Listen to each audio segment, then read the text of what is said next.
Welcome to today's video. Today, I'm gonna be sharing with you what my must-have makeup essentials are.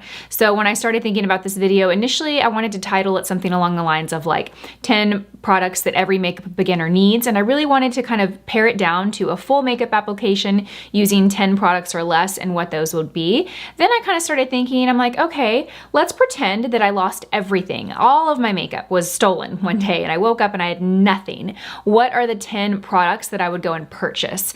Now, I want to give this little caveat. So I'm not specifically going to be focusing on these particular brands or formulas or exact products, but more so like the overall type of product that it is.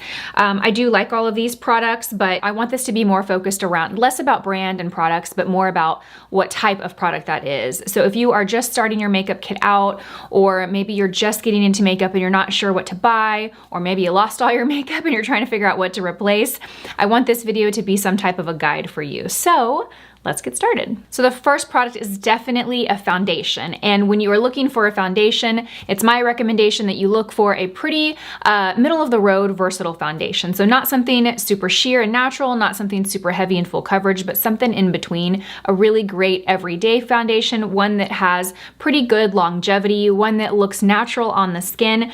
The one that I chose for this video is the Charlotte Tilbury Magic Foundation. It is one of my favorites. I have many other favorites. There are some really great other options at the drugstore. I like the L'Oreal Pro Glow Foundation. I think that one's really great.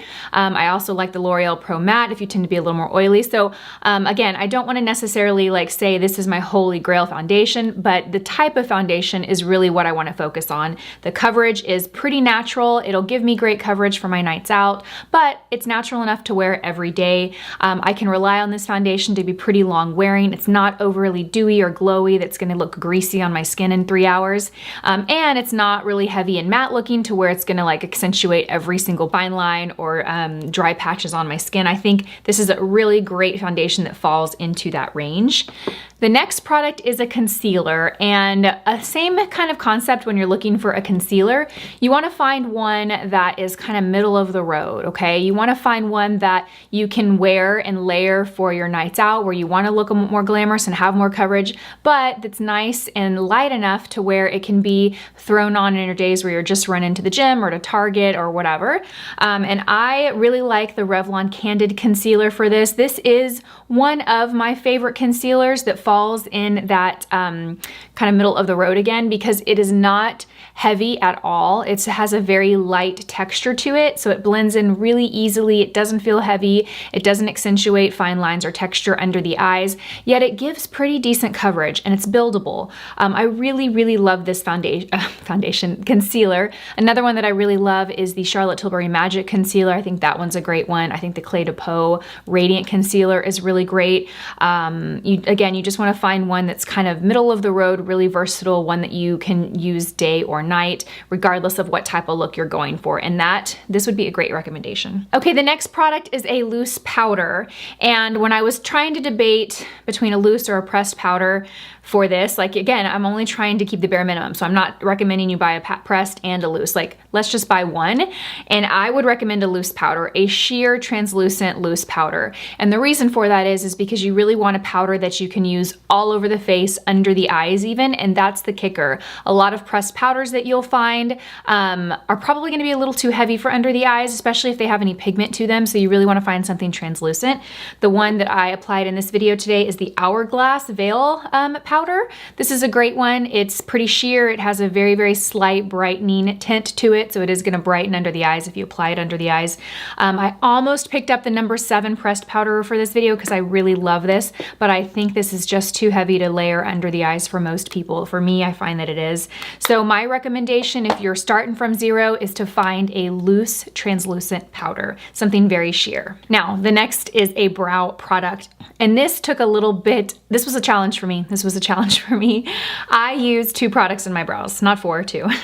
I use a brow pencil and I use a brow gel. Now, I would love to include them both in this video, but I'm gonna say choose one. Again, it's all about buying the bare minimum, you know? It's not about having multiple steps for this particular video, even though I have multiple steps.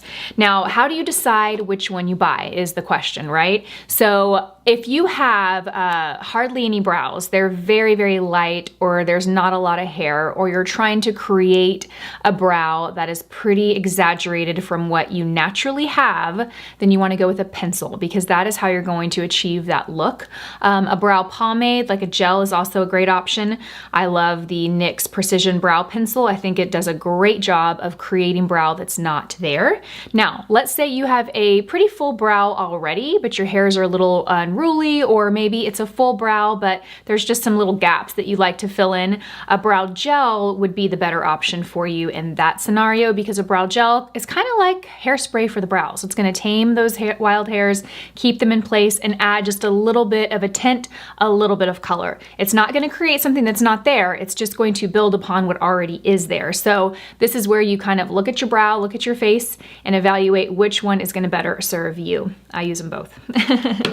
Okay, the next is a blush, and not just any blush. I think because I'm trying to limit the products that we are using in this video, I wanted to find a blush that I think could double as a bronzer, and that's tricky. That is tricky. So I went with this shade by CATRICE. It is the shade Bronze. It might even be just a bronzer, but it is really warm. Do you see how it has some peachy tones to it?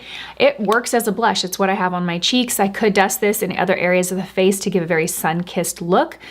So I did not apply any bronzer in today's look, which I apply bronzer all the time. But if I had to say, you know, what I would recommend for beginners, I don't know that I would say bronzer, blush, contour. I wouldn't do all that. I would say let's find the one that we can get the most bang for our buck. And that is going to be a more on the matte side, not a shimmer, a matte, warm, like peachy, blush bronzer that you can use for both. So stay away from stuff that's really too pink or too orange. You want it to have that kind of like sun-kissed look, and this is a great option. The next product is either an eye primer or a cream shadow. I wanted to talk about both, even though you kind of would pick one or the other over the other. I've really been into these cream shadows lately from Charlotte Tilbury, and I just picked this new one up. This is the shade Jean. These are so beautiful, you guys.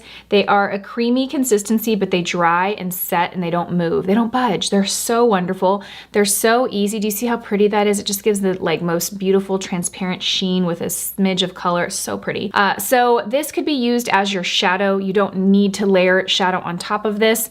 I think cream shadows are, for the people that don't like to spend a lot of time on their makeup, but they want to look put together. I mean, this is probably like a must-have product. Not necessarily this brand. You can get one at the drugstore. I do love these though, but I'm not so hung up on, you know, getting the Charlotte Tilbury cream shadow. I'm more so just finding a cream shadow because they're so easy and they eliminate so much time from your makeup routine. Now, if you don't like cream shadows, an eye primer is an essential. So one or the other. If you get the cream shadow route, you don't need the eye primer. Now the eye primer is great for, it's a necessity in my opinion, because I find no matter how dry our skin is, our lids, you know, there's folds in our lids. When we open our eyes, you know, our skin is folding, and that creates shadow to crease throughout the day. So if you wear eyeshadow, you I feel like you have to wear a primer. You have to wear a primer. So one or the other, you can decide which one is best for you. Now, when it comes to a palette and eyeshadow, I recommend, again, if we're just buying, you know, under 10 items here, I recommend finding a palette that has everything that you need. And I think these little palettes from Sephora are great. It's part of their I Love collection. And this is the, which one is this? This is the light warm shadow shade. So I also have this in medium cool, which is really nice and equally as beautiful. This has more warmth to these transition shades, but this has everything you need. It has your brow highlight. It has 3 options for lid colors if you want with a little bit of shimmer, and it has 3 options for the crease, this being a really great base transition shade, and then you can build up and get more definition, more color in these. I also don't have an eyeliner in this video because if you get the right eye palette, you can use it as eyeliner. This is what I have as my lower lash liner. So you can use it with a smudge brush, which is what I use. You can also use an angle brush and wet it if you want to apply it on the top line to get a top liner. Because I have these gigantic lash extensions, I don't really need liner. But these are really great options. I will link some of my favorite smaller like palettes that fit into this thing, you know, like fit into this whole like small but has everything you need category. I'll link them down below, but I'm gonna link this one along with the medium cool because that one's equally as beautiful. The next is definitely a mascara. It's one that I don't necessarily need because again, I got these gigantic lash extensions, but not everybody does, and a mascara is a necessity. So make sure you pick up a really good mascara. And the last is a lipstick, and this is a lipstick that you can wear day or night. You know, that has enough color to kind of brighten the face, but that it is also neutral enough that it can be your everyday lipstick. You don't wanna go, I don't recommend if you're just buying one lip product for it to be bold or red, or I don't recommend for it to be like super muted and nude. I mean, unless it's all preference, right? Unless you love to wear red day and night and you love to wear nude day and night. But I like to find a lipstick that gives enough color, but is not too much. It doesn't kind of steal the show. I personally, again, it's totally preference. You guys might hate this lip color, but this is Peony Pop by Clinique. I love this formula of lipstick, you guys. It has a built-in primer. It does, yeah. It's a primer and color in one, and you can just feel when you apply this on your lips, you feel that unique like smoothness to the formula. That's so, so nice. And that wraps up this video, you guys. I hope you found this helpful. Leave me all your questions and comments down below. Again, I'm gonna link everything in the description box, but this video is not really necessarily to get hung up on like, this is the best eyeshadow palette ever. No, it's more like on the overall category of the product. So I hope you guys found this video helpful. Questions, comments down below. As always, thank you guys so much for hanging out with me and spending your time watching this video. I love you guys, and I hope you have a fantastic day. Bye, guys.